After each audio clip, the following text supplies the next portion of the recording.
What would you do if the very family you trusted the most tried to steal everything you had built with your own hands?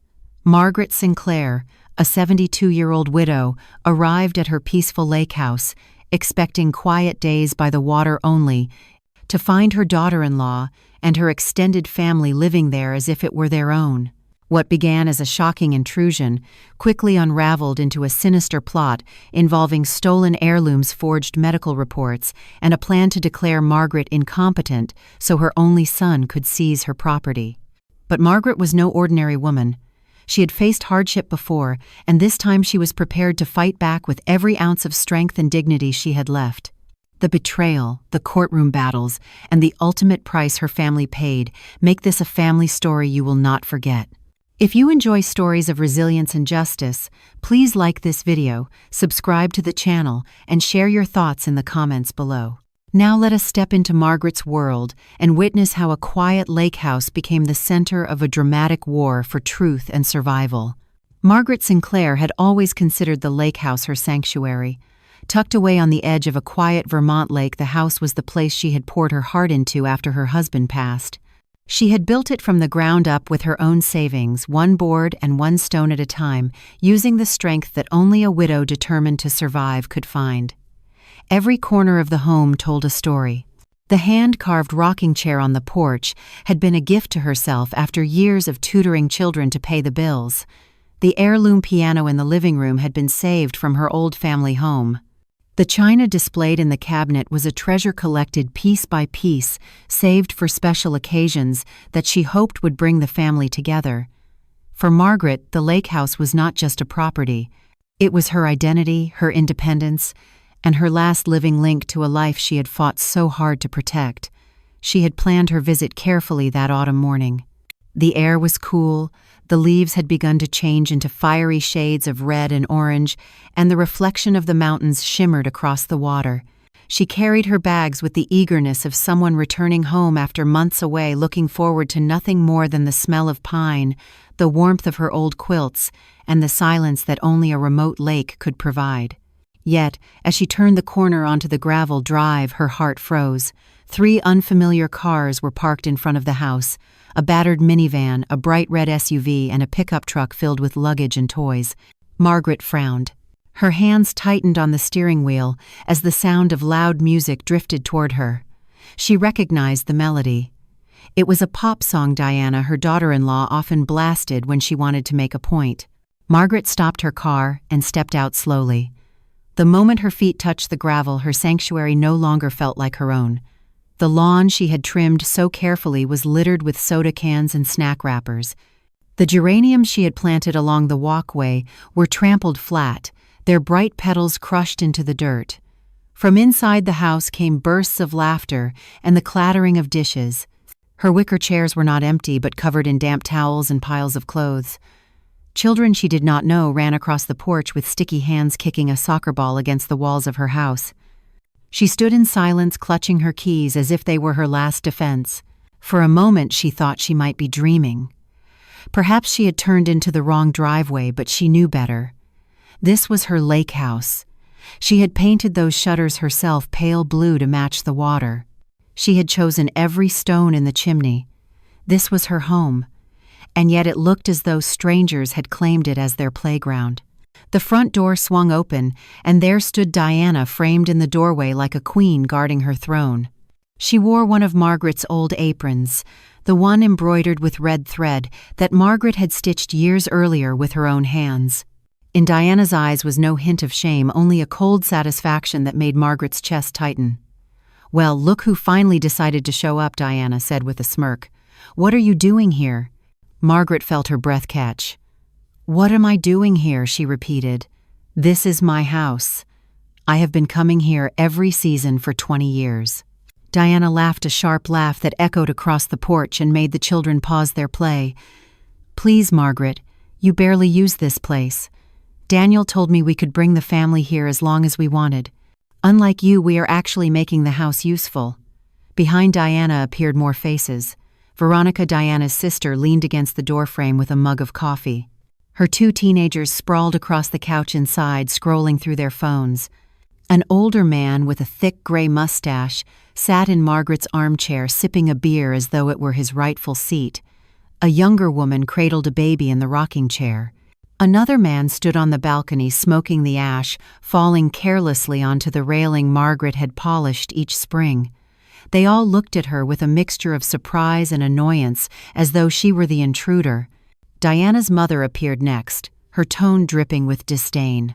"So this is the famous mother-in-law you complain about," she said, loudly enough for everyone to hear. "I thought she would be taller. She just looks ordinary." The snickers that followed pierced Margaret like needles. At 72, standing in her plain travel clothes, she felt the sting of being reduced to nothing more than an obstacle in the home she had built. "Where is Daniel?" she asked quietly, her voice trembling with both hope and dread. Working, Diana replied with a shrug. "He has real responsibilities, unlike you." "Look around, Margaret. The rooms are taken. The kitchen is busy. There is no place for you here." The words struck like stones. Margaret had worked herself to the bone as a teacher, saving each penny to buy the land, to build the walls, to plant the trees. She had carried heavy boards with her own hands, painted the walls, dug the garden. Every brick of that house was a part of her life. And now, in one cruel sentence, her daughter-in-law had declared her unwelcome. "This is my house," Margaret said firmly, though her voice quivered. "The deed is in my name. I pay every tax and every bill." Diana raised her voice. "Always the same story. You think everything belongs only to you. Daniel is your son. What is yours is his, and what is his is mine. That is how families work." The children had grown quiet. The eyes of strangers rested on Margaret, waiting for her to break. Humiliation burned across her face, but inside, something stronger began to rise. A deep, cold anger born not of weakness but of survival. "Why not go stay in a hotel?" Veronica's daughter asked boldly. "My aunt is right." "You are just making this uncomfortable." Margaret straightened her shoulders. "I understand the situation perfectly," she said with a forced smile. Diana smirked in triumph. "Good. I knew you would see reason." But as Margaret walked back toward her car, each step heavy yet steady, her mind traveled through time. She remembered the empty lot she had bought as a widow, the weeds she had cleared with blistered hands, the mornings she had worked double shifts to save every dollar. She remembered Daniel as a young man helping her plant the first saplings and paint the porch. She remembered his words as he hugged her after the final board was nailed in place. "Mom, you are the strongest woman I know. One day I will tell my children how you built this paradise with nothing but hard work and love." And now that same son had allowed his wife to cast her out like a stranger. As Margaret turned the key in her ignition, a single thought burned through her mind. Diana had made a terrible mistake. She had underestimated the wrong woman. Margaret Sinclair was not a relic. She was not a parasite. She was a survivor who had already conquered loss and hardship, and she would not let this humiliation stand. That night at a small inn by the edge of town, Margaret sat awake. The cheap bed creaked beneath her as she stared at the ceiling, her mind replaying Diana's cruel laugh. The words, "You are too old, you do not belong, you are no longer needed," echoed like poison. Margaret had endured many hardships in her life, but never had she faced betrayal in her own sanctuary. The fire of anger grew sharper with every passing hour, until by dawn she had resolved to act. At sunrise, she returned to the house. This time she rang the bell of her own home. Veronica answered in her pajamas, rolling her eyes. Margaret asked to collect some belongings, but was told her things had already been packed into trash bags in the garage. Her heart clenched as she saw her clothing, her books, and her husband's letters crammed into plastic bags like garbage. Inside, the smell of smoke and fried food filled her once pristine kitchen. Stains covered her counters, dishes piled high, and laughter echoed through rooms that had once been filled with peace. Margaret climbed the stairs to her bedroom, only to find Diana's mother organizing clothes in her closet and two unfamiliar children sleeping in her bed. Her dresses and shoes were stuffed into bags on the floor. The bed she had shared with her late husband was no longer hers. "Please move these children," Margaret said, her voice trembling. "This is my room." "Your room," the older woman scoffed. "Diana told me you would not be needing it anymore. The children require a proper bed." Margaret walked out before her rage consumed her. Downstairs on the terrace, Diana sat in her robe, sipping coffee from Margaret's favorite mug, laughing into her phone. "Yes, the house is perfect," she said. "Everything is under control. The old woman finally understands her place." Margaret stood in silence, her hands trembling. She knew then this was not a misunderstanding. This was a plan. A calculated invasion to take what was hers. She turned and left without another word. But deep inside, a question was already forming. What else were they hiding? Margaret drove back to the inn with her belongings stuffed in plastic bags. She placed them on the bed one by one, her fingers trembling as she unfolded, wrinkled dresses, her late husband's shirts, and the quilt she had sewn with scraps of fabric during the lean years.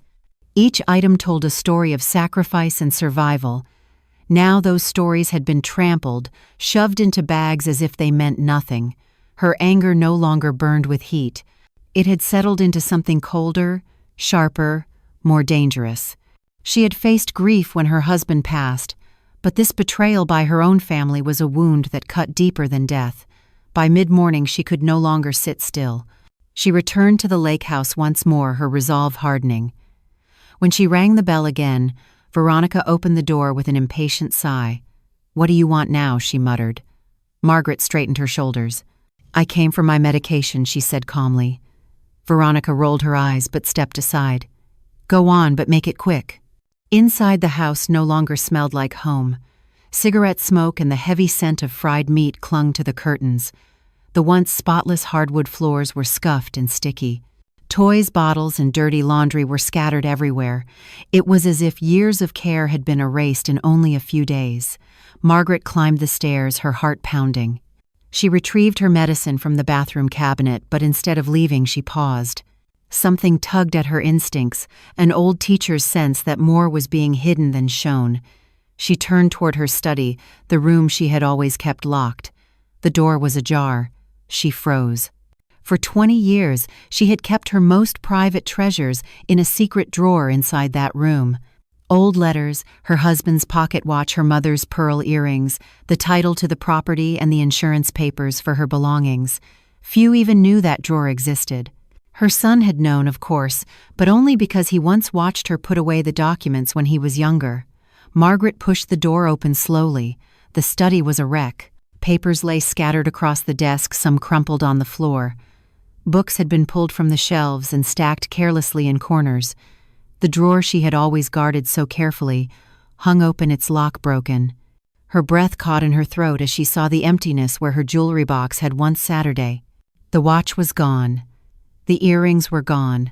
The pearl necklace gone. Her legs weakened beneath her, but she steadied herself against the desk. She bent to gather the papers, but what she picked up made her blood run cold. These were not her papers. They were legal documents stamped and dated. At the top was the name of her son, Daniel Sinclair, and beneath it the name of his wife, Diana. Margaret scanned the words. It was a request to transfer ownership of her property to Daniel, citing her deteriorating mental state. Her eyes widened. Another page was attached, a so-called medical report from a clinic she had never heard of. It claimed she was showing clear signs of Alzheimer's disease and was no longer capable of managing valuable assets. The doctor's signature scrawled across the bottom, accompanied by an official seal. Margaret dropped the paper, her hands trembling. It was worse than she had imagined. This was not just arrogance. This was not simply disrespect. This was theft calculated and deliberate, hidden beneath the mask of legal authority. She forced herself to pick up the rest of the documents. Among them was a real estate appraisal valuing the house at $450,000. In the corner, scribbled in Diana's handwriting, were words that made Margaret's stomach twist. "With this money, we can buy a bigger house, pay off the mortgage, and finally send the kids to private school. We just need Daniel to sign and for the old woman not to interfere." The old woman. That was all she was to them. A burden, an obstacle, a box to check off before they could cash in on her life's work. Margaret stuffed the papers into her bag. She could not risk leaving them behind. She turned toward the window, her hands shaking so badly she had to grip the sill to keep steady. On the terrace below, Diana and her relatives lounged in Margaret's chairs, grilling meat on her barbecue, drinking from her best glasses. Veronica was taking selfies by the water, captioning them with words Margaret could see on her phone screen when she held it up. "Family getaway at our new lake house. Our new house." Margaret raised her phone and began taking photos of everything. The broken drawer, the missing jewelry, the documents, the chaos in the house, and the intruders outside celebrating as though they had already won. If this was to become a battle, she needed evidence. Her heart pounded when she heard footsteps in the hallway. She slipped the papers into her bag and stepped out of the study. Diana stood there blocking her path, phone still in her hand. "What are you doing upstairs?" she asked coldly. "I came for my medication," Margaret said evenly. "You already took it. You were in the study." Margaret met her gaze. "This is my house. I can go wherever I please." Diana smirked. "Not anymore. You should learn to let go. This house is ours now. It is full of family, full of life, not sitting empty like a museum." "Empty," Margaret repeated softly, her voice quivering with controlled rage. "This house has been filled with love since the day I built it. Every chair, every curtain, every wall carries my story."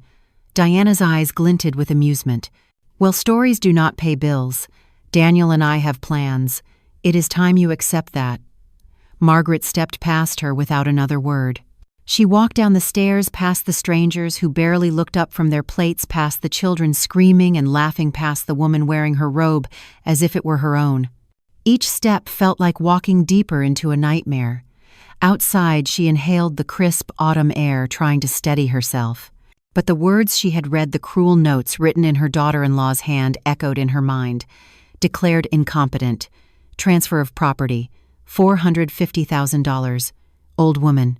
As she climbed into her car, Margaret knew there was no misunderstanding. This was not a matter of family disagreements. This was a plot. A cold, deliberate plan to erase her authority, steal her house, and discard her as though she were already dead. Driving away, she could barely keep her eyes on the road. Her thoughts were a storm. She remembered Daniel as a boy standing beside her on the porch when the house was first finished. He had promised then to cherish what she had built. How had that same boy grown into a man who signed papers to rob his own mother? Back at the inn, Margaret laid the stolen documents across the bed. She read each line carefully, her anger growing steadier with every word. It was no longer fiery and reckless. It was calculated, focused, and sharp. She took out a notebook and began to write. She listed the stolen items, the damages, the broken drawer. She taped the photographs she had taken to the pages. She recorded the names on the documents and the clinic that had produced the false report. The evidence was building, but Margaret knew evidence alone was not enough. She needed allies, people who could help her fight. She would not let them brand her incompetent. She would not allow her son and his wife to turn her sacrifices into their profit. Her phone buzzed. It was a message from an unknown number. She opened it and felt her stomach twist. It was a photo of her piano, the one she had rescued from her childhood home. In the picture, Veronica's teenage son was leaning against it with a soda in his hand.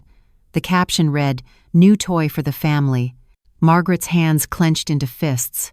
They had not only stolen her jewelry and her documents, they were flaunting her possessions as trophies, laughing at her expense. Margaret closed her eyes. The betrayal cut deeper with each moment. But beneath the pain, something stronger was forming. She had been underestimated before as a widow with little money, as a teacher scraping by to raise a son on her own. She had proven the world wrong then. She would do it again now. She folded the papers back into her bag, locked the door of her inn-room, and sat by the window. Across the lake, she could see the faint glow of her house in the distance, lights shining, music drifting faintly on the wind. Her house, her sanctuary, her life's work. They thought she was powerless. They thought they had stripped her of everything, but they had only given her the resolve to fight harder than ever before. Margaret leaned back in her chair, her eyes sharp despite the tears she fought to hold back. She knew the time for confrontation had not yet arrived, but the plan forming in her mind was clear. She would not remain silent. She would not disappear. If they wanted war, then war was what they would have. And as the night deepened, one question burned brighter than the rest. How far had Daniel fallen? How much deeper did this betrayal go? The next morning, Margaret rose before dawn. She had barely slept, her mind circling endlessly through the images of her ransacked study, the stolen jewelry, and the forged medical report. Each detail had carved itself into her memory like a knife. The betrayal weighed on her chest, but it was not paralyzing her. Instead, it sharpened her focus. She dressed in her best gray sweater, tied her hair neatly back, and gathered the papers she had discovered. Today she would face Daniel. Today she would demand answers from her only son. She drove slowly toward the lake house, the autumn leaves crunching under her tires. The world outside looked calm, golden light spilling across the trees, the water smooth as glass. Yet Margaret knew that beneath that beauty was a storm waiting to break. When she reached the driveway, she saw a familiar car parked among the others. A dark sedan, Daniel's. Her heart lurched. She parked her own car across the road, gripping the steering wheel until her knuckles turned white. For a moment she considered turning back, but then she remembered Diana's mocking voice and the words scribbled on the appraisal. "The old woman just needs not to interfere." Margaret's jaw tightened. She stepped out of her car and walked with deliberate calmness up to the door. Daniel opened it before she could ring the bell. His face was pale, his smile forced. "Mom," he said awkwardly as if greeting a stranger. "How are you?" Margaret studied his eyes. They flickered nervously, avoiding hers, settling instead on the ground. The same look he used to give as a child when he had done something wrong. Her heart twisted, but she forced her voice to remain steady. "I am not here for pleasantries, Daniel. We need to talk." He stepped aside reluctantly. Inside, the noise of the family gathering was quieter than before. Margaret noticed children playing on the floor and Veronica sipping coffee in the kitchen. Diana appeared a moment later, her robe still wrapped tightly around her, her expression sharp. "What is this about Margaret?" she asked, her voice carrying the same condescension as always. Margaret ignored her and pulled the documents from her bag. She spread them across the dining table. Transfer of property due to mental incapacity. Real estate appraisal. Forged medical report. Each page a dagger of betrayal. "Explain this," Margaret demanded. Daniel's face drained of color. He picked up the papers, his hands trembling. "Where did you get these?" "From my own study," Margaret snapped. "From the drawer you broke into." Diana crossed her arms, her voice dripping with feigned innocence. "Margaret, you must be mistaken. Those are just preliminary discussions, nothing official." "Preliminary," Margaret repeated, her voice rising. "A forged medical report signed by a doctor I have never met is not preliminary. Declaring me incompetent is not preliminary." Daniel rubbed his temples, his voice low. "Mom, please. It is not what you think." "Then tell me what it is," Margaret pressed. "Tell me how you could conspire with your wife to steal the house I built with my own hands." His voice cracked. "We did not mean to hurt you. We just thought it would be easier if the property was in my name." "Easier for whom?" Margaret asked coldly. "For you. For Diana. For everyone but me." Daniel avoided her gaze again. "You hardly come here anymore. The house sits empty. We have children. We need space. We thought—" "You thought," Margaret interrupted sharply, "that because I am 72 I would not fight back, that I am too old to defend what is mine." Daniel looked helplessly toward Diana, who stepped forward. "Margaret, let us be honest. You are not young anymore. Managing property is difficult. You could make mistakes with money, and then what?" "We are trying to protect you. Protect me," Margaret repeated, her voice trembling with fury. "By declaring me incompetent, by stealing my jewelry, by treating me like trash in my own home. That is your idea of protection." Diana's face hardened. "You are overreacting. Daniel and I are just thinking about the future." "The future," Margaret whispered. "My future, or yours." The silence that followed was suffocating. Margaret's eyes searched her son's face, desperate to find the boy she had once known.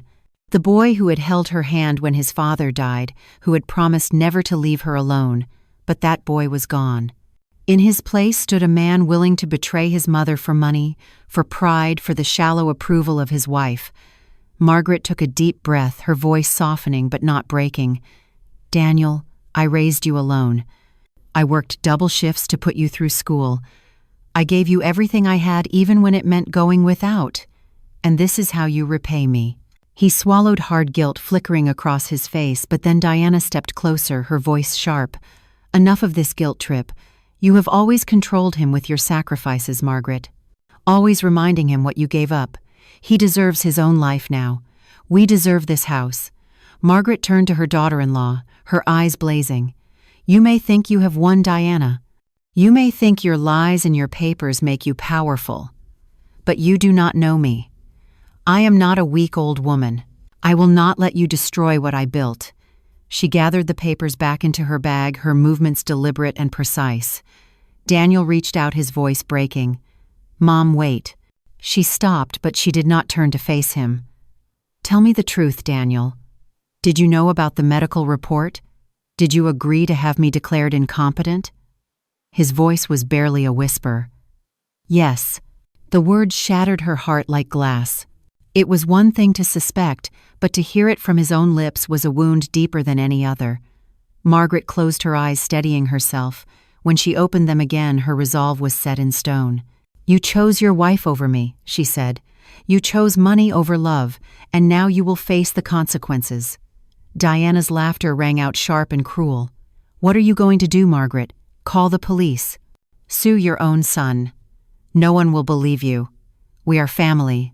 Margaret turned slowly, her voice calm and deadly. Family does not forge documents. Family does not steal. Family does not betray. If this is what you call family, then I want no part of it. With that, she walked to the door. Daniel called after her, his voice desperate. Mom, please, we can fix this. But Margaret did not look back. She stepped into the crisp autumn air, her heart heavy but her spirit unbroken. They thought she had no strength left. They thought they had cornered her. But they were wrong. As she reached her car, she whispered to herself, You wanted war, Diana. You will have it. She started the engine, her eyes fixed on the road ahead. She would not collapse into despair. She would not surrender. She would fight not only for her house, but for her dignity, her independence, her very identity. And as the lake house disappeared in her rearview mirror, one thought burned in her mind. If they had forged medical reports and stolen her jewelry, what other traps had they already set? What other secrets were waiting to surface? Margaret drove back to the inn with her hands gripping the steering wheel so tightly that her knuckles ached. The autumn trees blurred past, their fiery leaves dancing in the wind, but she barely saw them. Her mind replayed Daniel's whispered confession over and over. Yes, he had known. He had agreed to the false report. Her son, the boy she had raised alone, the man she had supported at every stage of his life, had betrayed her with his own signature. By the time she reached her room, her tears had dried. She stared into the mirror above the dresser and hardly recognized the woman staring back. The lines of age were there, carved by decades of work and sacrifice, but behind them burned an unshakable strength.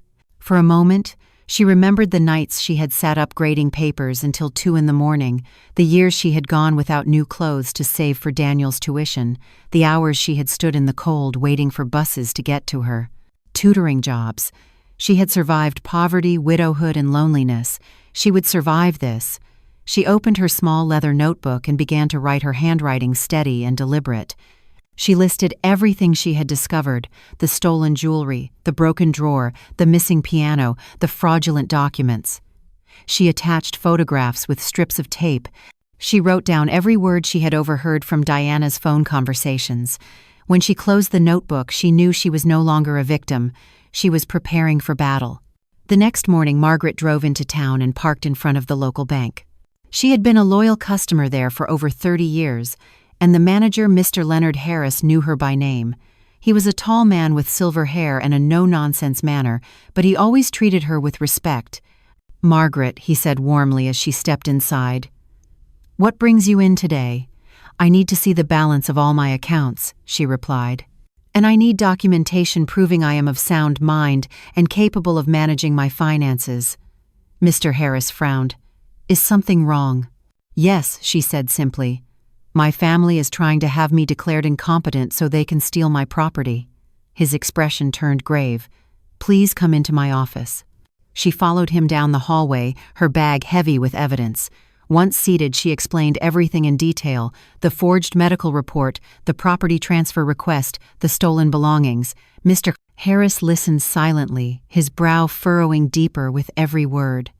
"Margaret," he said, "finally, this is a serious matter. But let me assure you, your accounts are secure. No one can access them without your consent.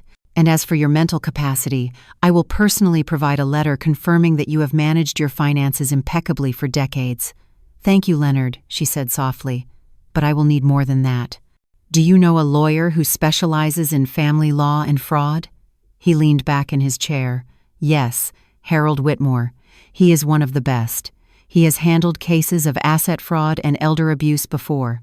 If anyone can help you, he can."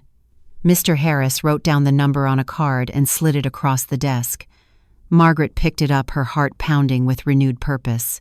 Back in her car, she dialed the number immediately. A brisk secretary answered, and after hearing Margaret's explanation, scheduled her an appointment for that very afternoon. At precisely 4 o'clock, Margaret walked into a brick building in the center of town. The plaque on the door read Whitmore and Associates. Inside, the office smelled faintly of leather and old books. Harold Whitmore himself was waiting, a man in his 60s with sharp eyes and a calm presence that radiated authority. "Mrs. Sinclair, please come in," he said, shaking her hand firmly. "I understand you have quite a story to tell." Margaret laid her notebook and photographs on his desk. For the next hour, she spoke without pause. She described the intrusion at the lake house, the humiliation at Diana's hands, the stolen jewelry, and finally the forged documents. Whitmore took notes quickly, occasionally asking precise questions.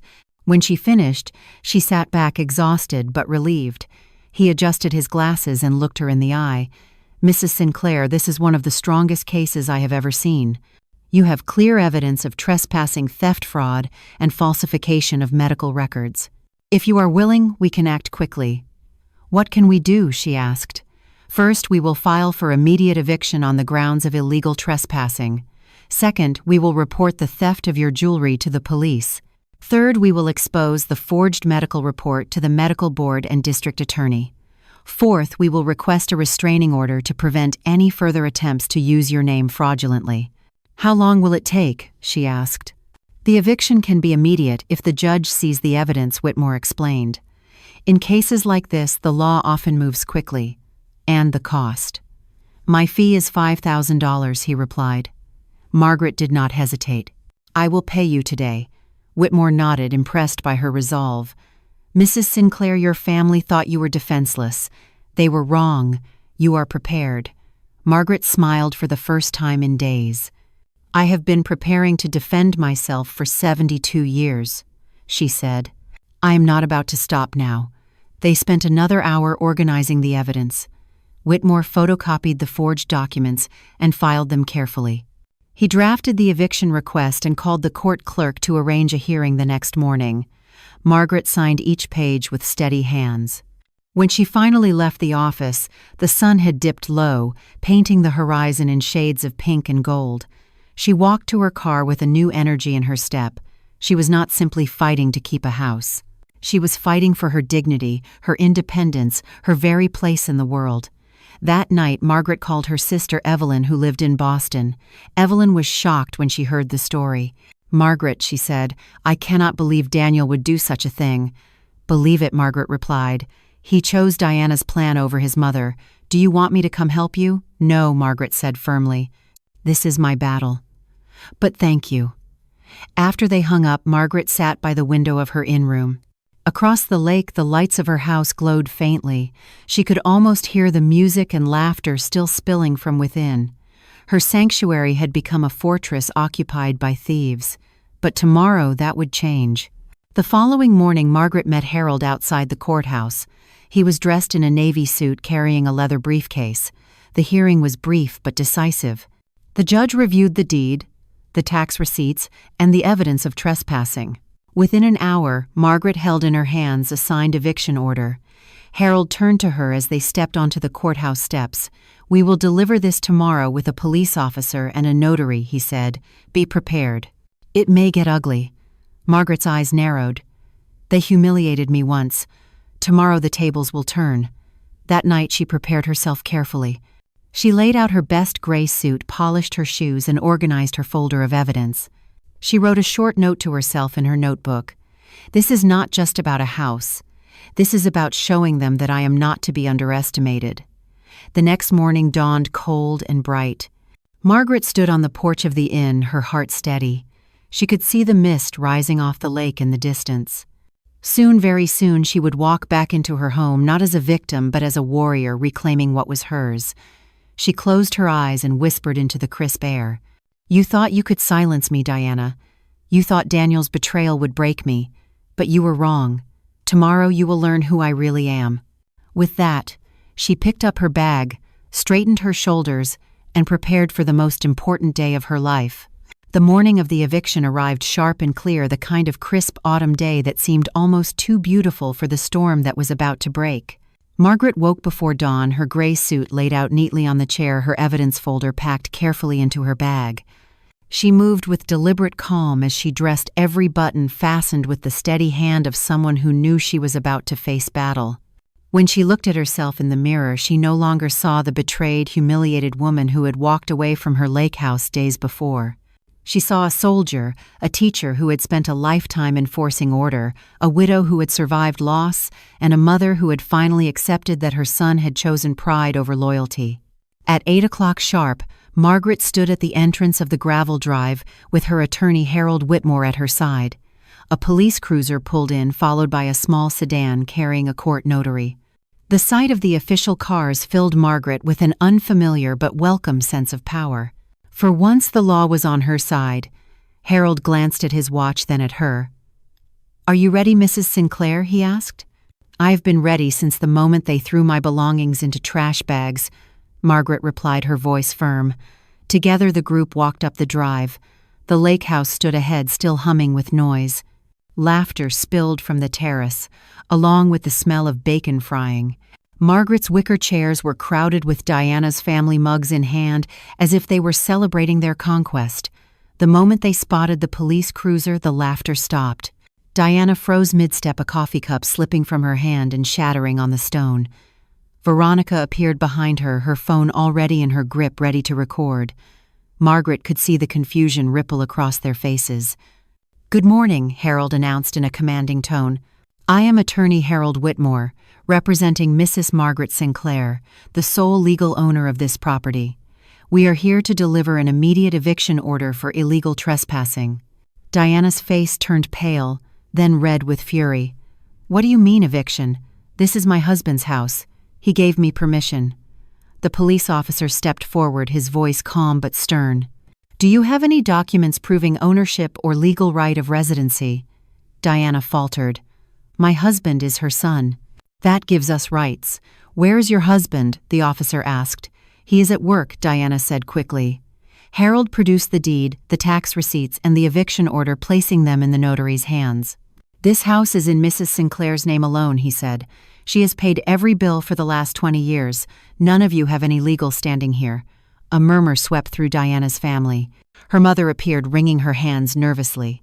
Veronica kept recording, muttering something about elder abuse. The officer's voice hardened. "Miss, put the phone away. This is an official legal proceeding. If you continue recording, you will be removed for obstruction."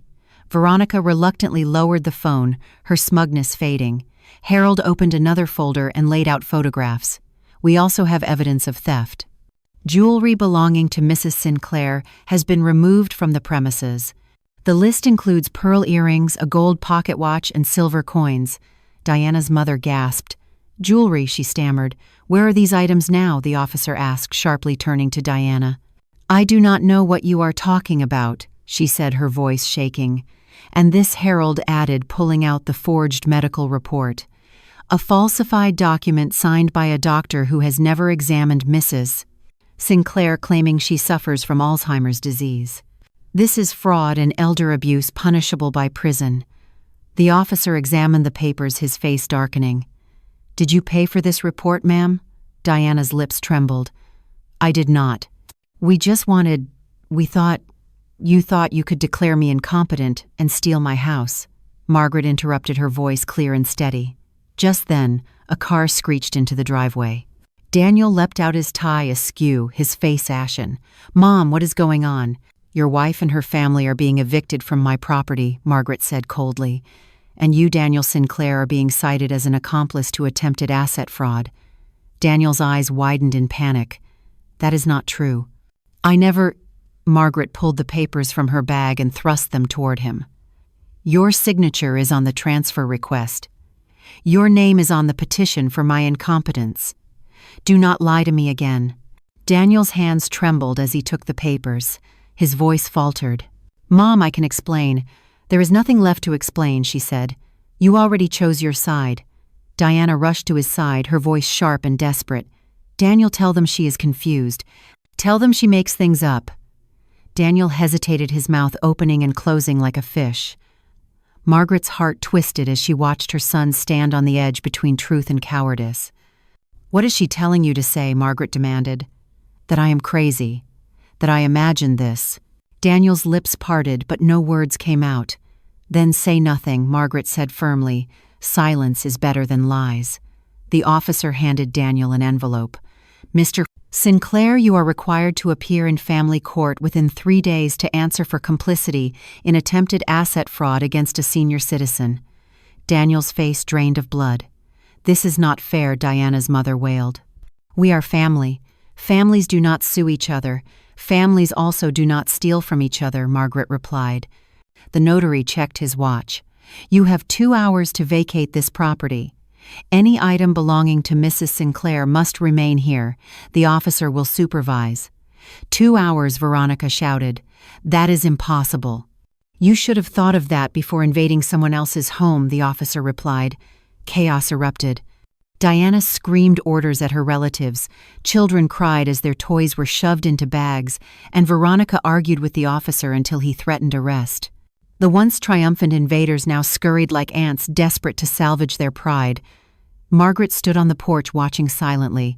Her heart ached as Daniel carried suitcases to the car, his shoulders slumped. For a fleeting moment, she saw the boy he had once been, the boy who had believed in her strength. But the image was gone as quickly as it came. As the deadline ticked closer, Daniel approached her, his eyes pleading. "Mom, we can fix this. Drop the lawsuits. Keep the house. We will return what was taken. Please." Margaret's gaze was steady. "By mistake, you mean stealing my jewelry. By mistake, you mean forging medical documents. By mistake, you mean humiliating me in my own home." Daniel's voice broke. "I did it for my family." "And what am I?" Margaret asked. "Am I not your family?" He opened his mouth, then shut it, unable to answer. The clock struck 2 hours. The officer stepped forward. "Time is up." Diana stood at the driver's seat of her SUV, her eyes blazing with fury. "This is not over," she screamed. "You will regret humiliating us like this." Margaret's voice was calm, almost cold. "Go ahead and try. My lawyer will be waiting." The cars pulled away one by one, dust rising in their wake. Daniel was the last to leave, glancing at her through the rearview mirror. But Margaret had already turned her back. Harold approached, handing her the keys.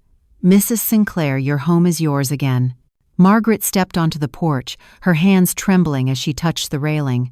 The house was quiet for the first time in days.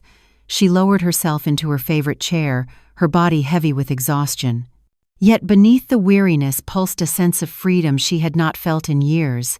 She had won the first battle, but she knew the war was far from over. Diana's threat still echoed in her ears. "This is not over." Margaret looked out across the lake, the water rippling gently in the afternoon Sunday. She whispered to herself, "I am ready for whatever comes next."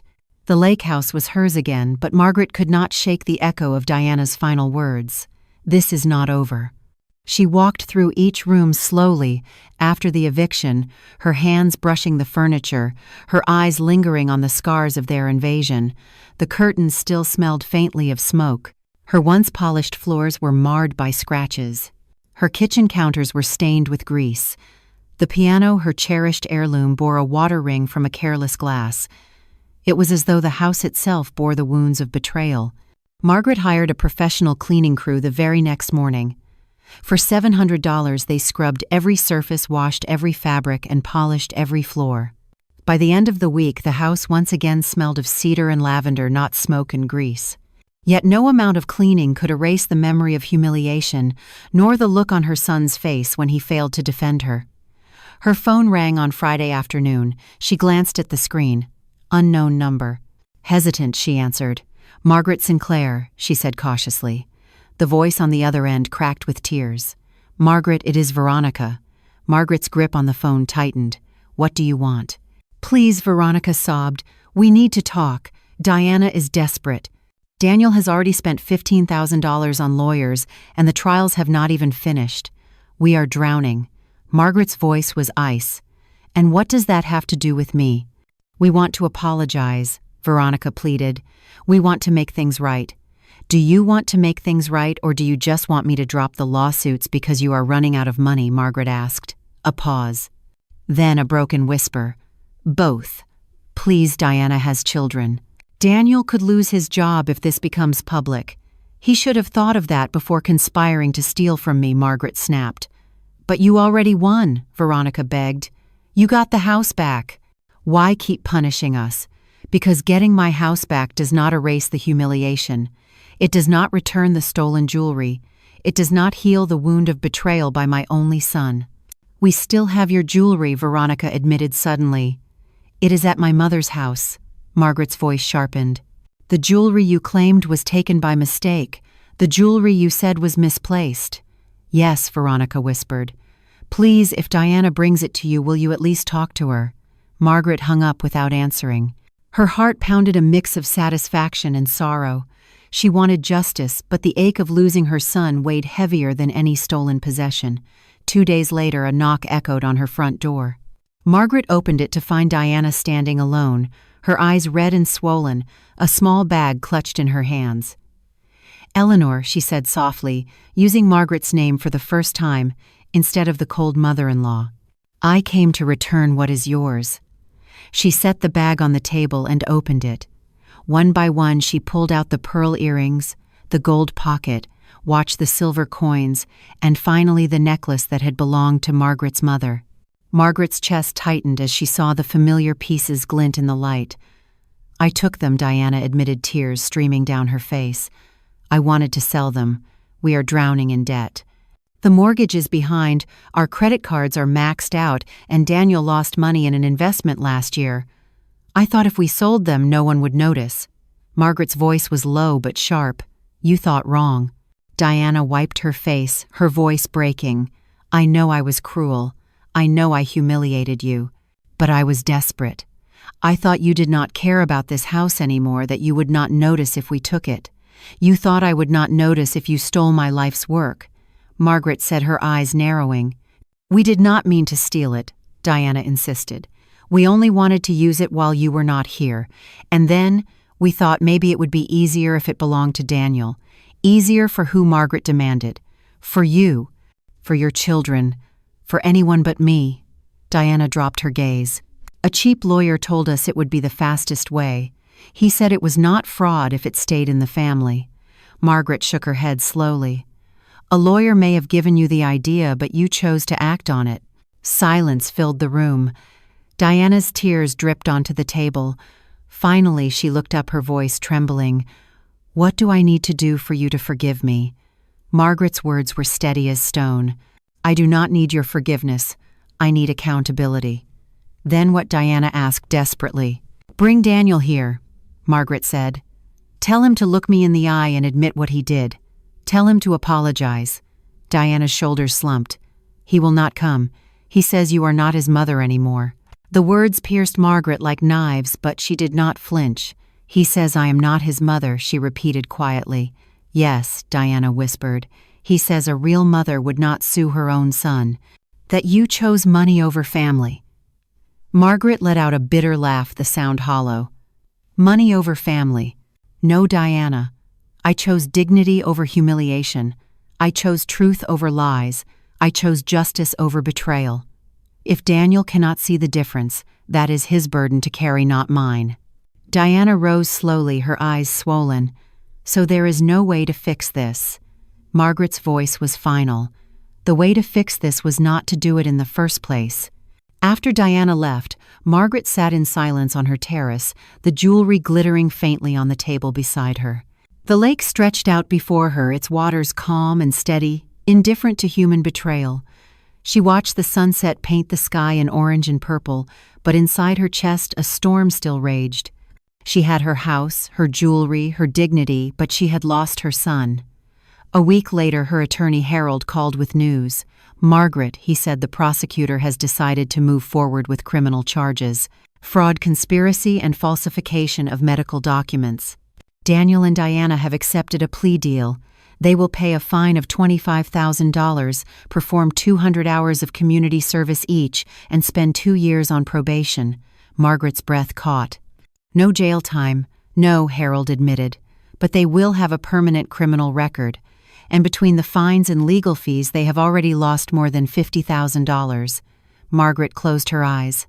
$50,000 lost because of their greed. Half the value of her house wasted on lawyers and lies. That evening a letter arrived. The handwriting was Daniel's.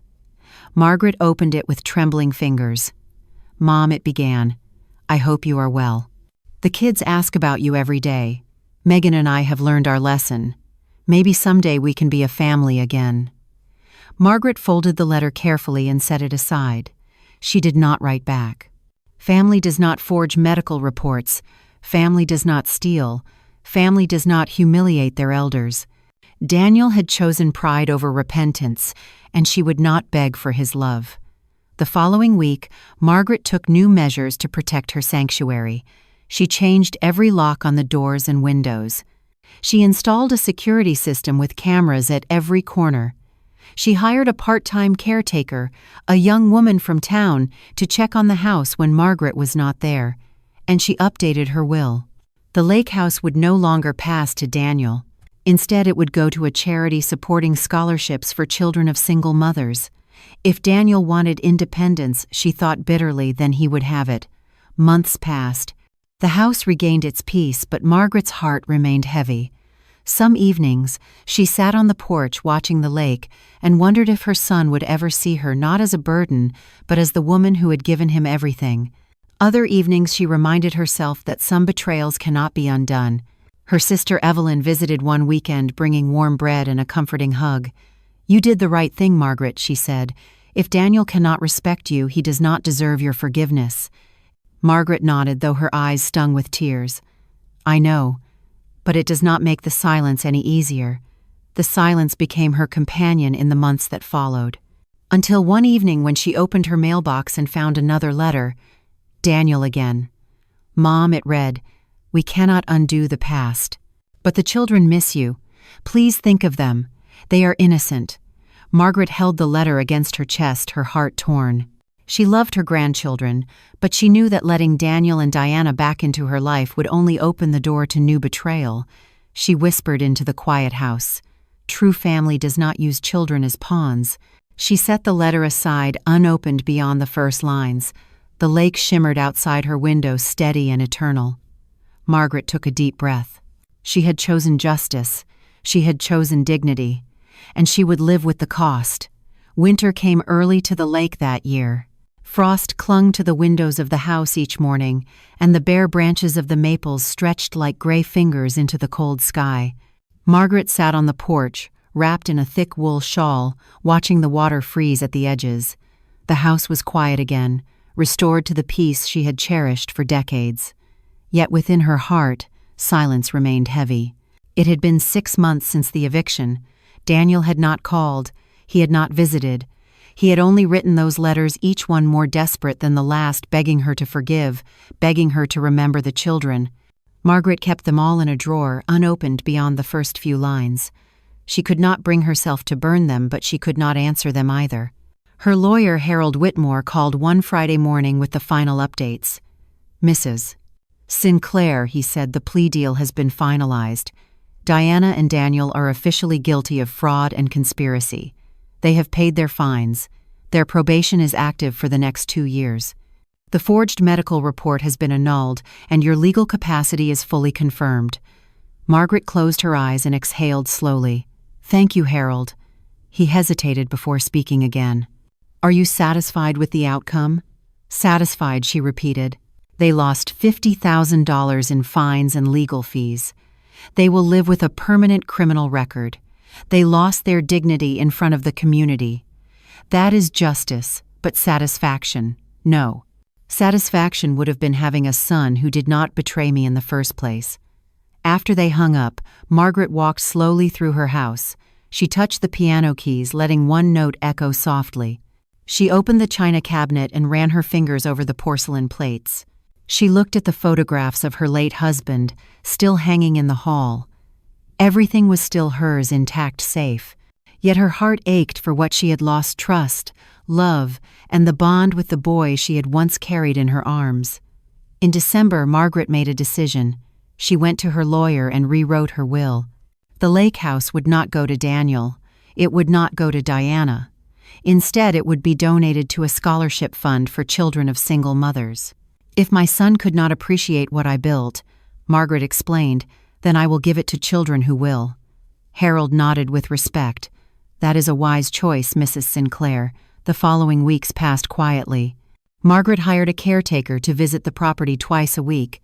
She installed new locks and security cameras. She felt secure for the first time in months.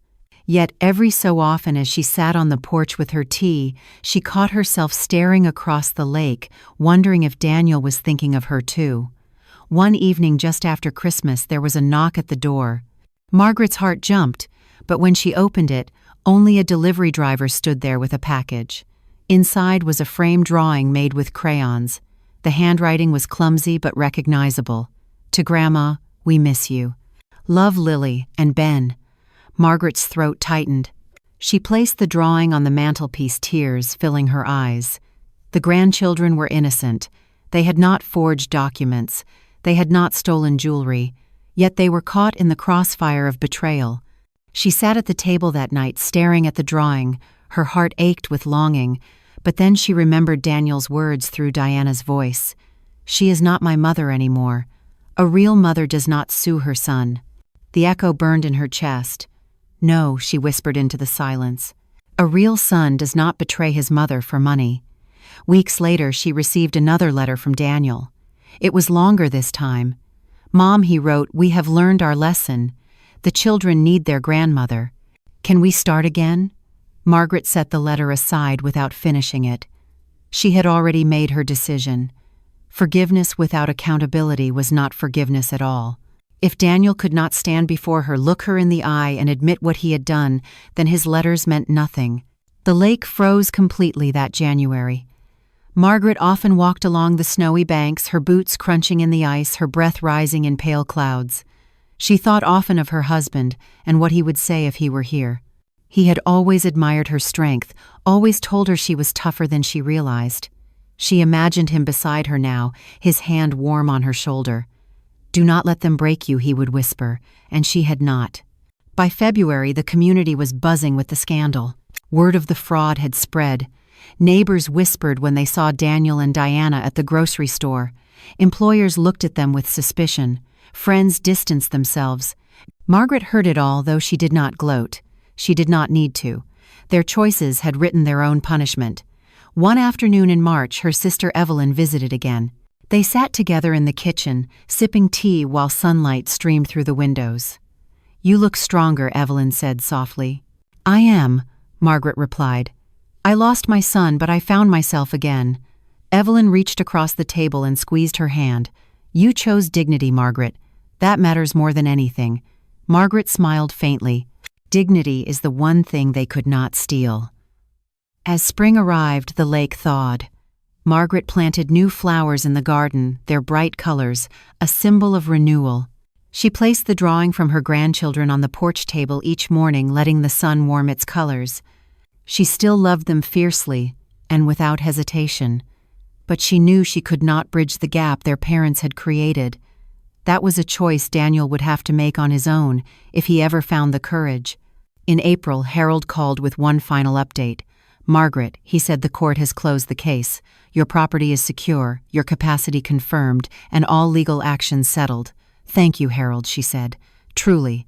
You fought bravely, he told her. Many would have given up. I have spent a lifetime fighting, Margaret replied. This was only another battle. That evening, Margaret sat on her porch watching the sun dip below the horizon. The lake shimmered calm and endless. She thought of Daniel's letters, of Diana's tears, of Veronica's desperate pleas. She thought of her grandchildren, their innocent faces smiling in the drawing.